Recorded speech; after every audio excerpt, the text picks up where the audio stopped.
A medevac helicopter will be extracting injured person. Do not attempt to board the helicopter. Operation Dustline was introduced on May 10th, 2016 and brought many changes to the game. It introduced a new map that would be made available across all game modes and 2 new operators. Blackbeard and Valkyrie are members of the United States Navy SEAL CTU and brought about new weapons, abilities, and gameplay upgrades. The new map, Border, takes place somewhere in the Middle East and was quoted by Ubisoft as being one of the most destructible and open maps in-game. This map was incredibly intuitive as it was very good for both the operators introduced at the time and was in general just balanced. While it was ludicrously destructible from both the outer walls and the roofs and floors below and above sites, it was very easy to defend while also being easy to attack. The breakable walls allow attackers to hold long angles across halls and through rooms, while the flow and general shape of the corridors allow easy flanks and holds for the defending team. While this map does have its weaknesses, as every map does, it outshines all the others for being very playable regardless of what operators are chosen and what sites are picked to play on.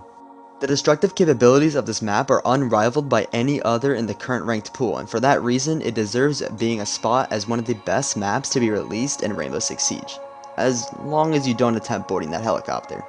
I'm SGIZ, and I'll be starting off my retrospective series with the map made for Sledge and Oryx mains. This series will go in depth describing the strengths and weaknesses of maps and some strategies that can be used for both attacking and defending specific sites. So without further ado, this is Retrospective Episode 1, Why Border is one of the best maps in Rainbow Six Siege. Border is a map that is fun and balanced when playing ranked and unranked because of the option to ban operators.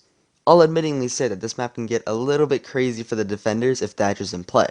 However, the same thing can be said for the attackers. If Cade, Bandit, or Mira is left up for grabs, pushing the objective becomes much harder. Now when it comes to the map's layout, design, and overall location of bomb sites, Armory Lockers and Archives, the site you're about to look at, is the normal first site most defenders will choose, as it is the easiest to defend. Now real quick, I'm going to cover the general callouts for this site and critical reinforcement locations. If you want to skip this site, go ahead and go to this time I'm showing on screen right now to move on to the next one I'm going to cover, which will be Bathroom and Tellers. So first, I'm going to label where the callouts are and what they're named, and then I'm also going to tell you about what you should reinforce and what operators you should bring and where they should sit either on or off site in order to get kills and hold site easier. So as you can see, the rooms already have names on them. I'm just going to talk about what specific places in the rooms are and how you can give those callouts to your teammates for an even more precise location on where the enemy is. So starting off with Site A, you have Armory Wall here, Half Wall, Armory Office, which can also be called Small Office, Metal comes up from Metal Stairs, and Sandwich is the place in between both the walls of lockers, and it also includes Sandwich Window. Now the only other distinct specific callouts for the northern side of this map are in offices. We have Office Hatch here, and Triple Wall. Triple Wall is known for being called Triple Wall because of its triple reinforcements. Little tip, if you're planning on holding offices in Fountain, you're going to want to definitely reinforce Triple Wall. It's very, very important. Now on the second floor of the south side of the building, while there's no sights up here, this is just as important to try to hold as long as possible for the defenders as it is to hold sight. So on the second floor, the rooms are already labeled, and these are pretty good labelings. The only ones I would add are Fridge, 90, and Banana. Other than that, the rest of the room's labelings look good. So now looking back at site, I'm going to number in order of priority the walls that you should always reinforce when trying to hold site. The walls that I think you should always get regardless of what operators you're running and what strategy you're doing include Armory Wall, the walls along the east side of B-Bomb, and the walls at 90. A lot of people forget about 90 walls because simply they're off-site, people don't see them as that big of a deal, but the big issue is that people can get a long angle all the way down main hallway from either security down to E stairs or from break room all the way down into A-bomb if they blow it open or just make a punching hole or a bullet hole, and they have ACOG, so most of the time, unless you're a Doc or a Rook or someone else with an ACOG peeking that, you're always going to be at a disadvantage and it's an easy pick for the attackers. Now that leaves you with 4 reinforcements left. Now depending on the strategy you run, you can either reinforce all of Triple Wall, which will leave you with 1 left where you can put wherever you want, or you can go 2 and 2. You can use 2 of them at the Fountain walls along the west side of Fountain, or you can use them at the security walls that also intersect with west balcony. Either one of these options are really good. Most of the time, the people that I play with will always reinforce fountain, and then the other two will just be used somewhere else where someone's trying to hold. However, of course, if you're trying to hold offices as well as fountain, triple wall is a very, very good investment because it makes it so they can only push from the double door connecting to main hallway. The most important thing to keep in mind when you're defending is how breakable the floor is. You have to be careful about buck. In archives, the majority of the floor is breakable, and it is very common for a buck to move below or blow open the floor and clear out utility or maybe even grab an unsuspecting pick. So make sure you have someone roaming downstairs to deny a buck coming in, or you guys have your own pre-laid holes in the floor to make sure that a buck can't get into workshop or ventilation. Now finally, some tips for the attackers. On your end, while you're attacking from either sandwich window or archives window, it is easy for defenders to run out from either ventilation room window or the balcony connecting to archives to get a pick on someone rappelling or standing by the AC unit.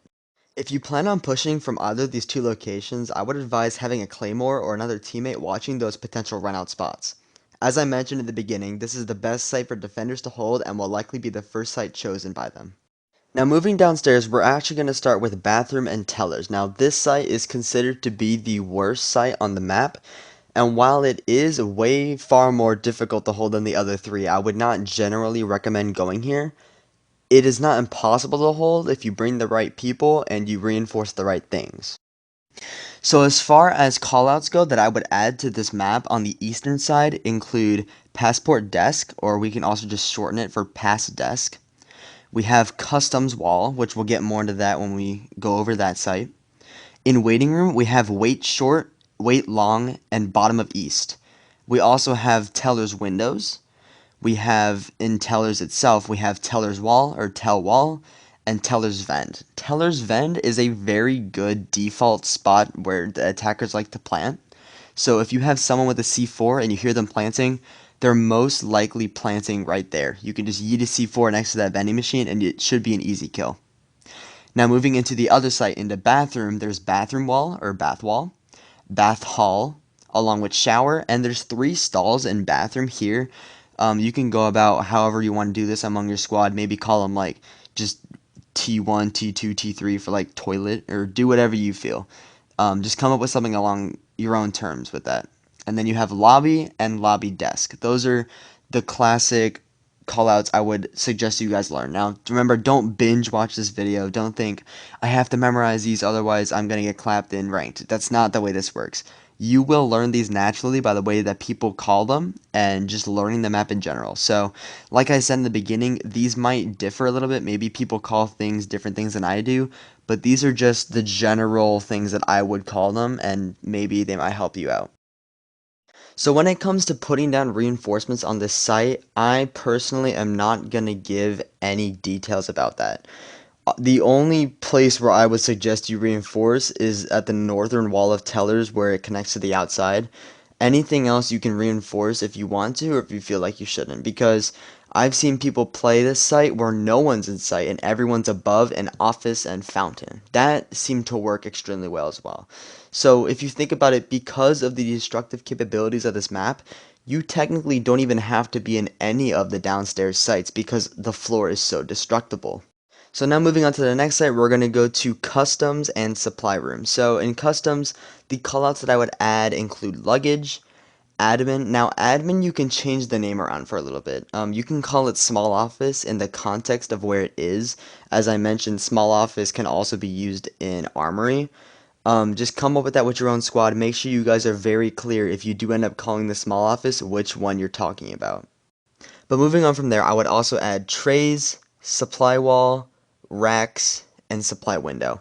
Now, normally what the attackers do is 1 or 2 people will come in through passport and they'll try to get customs wall. They'll also try to get detention wall. Detention wall is the focus of thermites and Habanas. That's the wall that everyone wants, so make sure you keep an eye on that.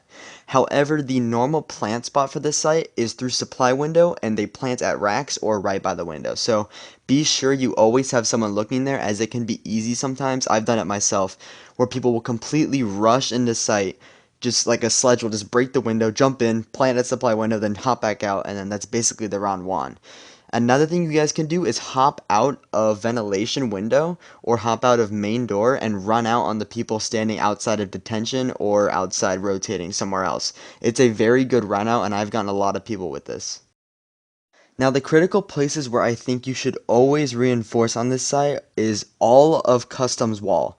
You're always going to want to keep that wall. I would even bring a Cade and a Bandit or a Mutant a Bandit or someone that has enough things to deny breaches on both sides of site, because not only are you going to have to reinforce all of Customs, you're also going to have to get both the hatches if no one's going to sit up top, and you're also going to have to get detention wall. That's a lot of space to cover from a Thermite or Habana.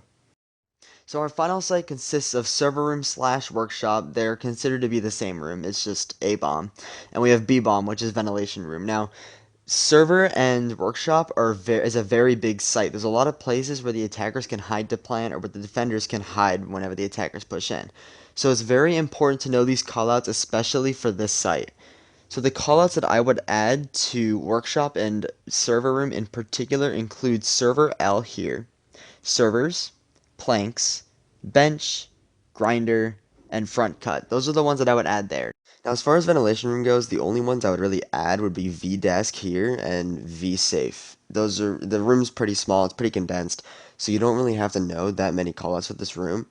Now, as far as reinforcements go, I would definitely suggest, and I didn't mention this on any other site because it wasn't that important, but you need a rotation hole right here along ventilation wall, specifically in case they try to plant at ventilation window. If you do not have this rotation hole, you're pretty screwed, because all they have to do is watch the main hallway door to make sure no one pushes from there.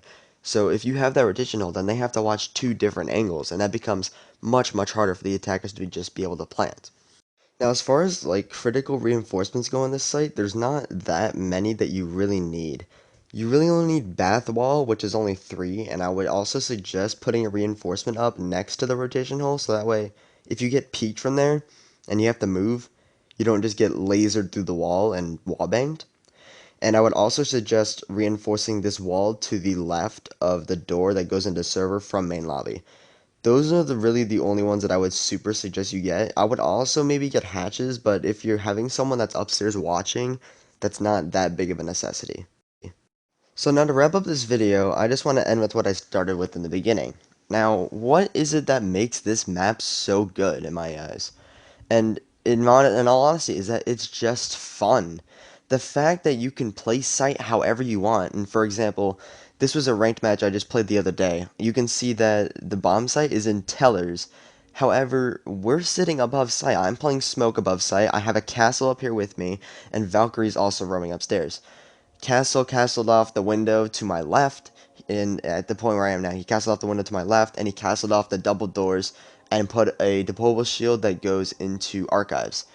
This is a very, very good hold, regardless of not even being in sight, because of the lines of sight that we have into what we have below us. It still prevents the attackers from pushing as if we were actually in room. So the fact that you can play this map so many different ways with so many different operators, it just makes it so much fun and so much more diverse from any other map that we've ever seen in the game.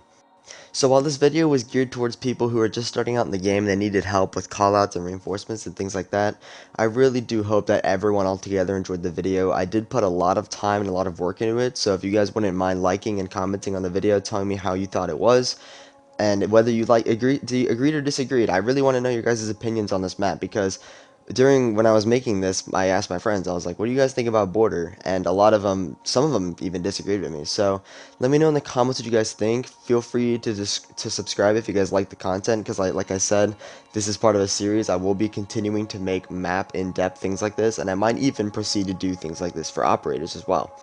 So once again, thank you guys for watching. This is SGIZ, and I'll see you guys in the next one.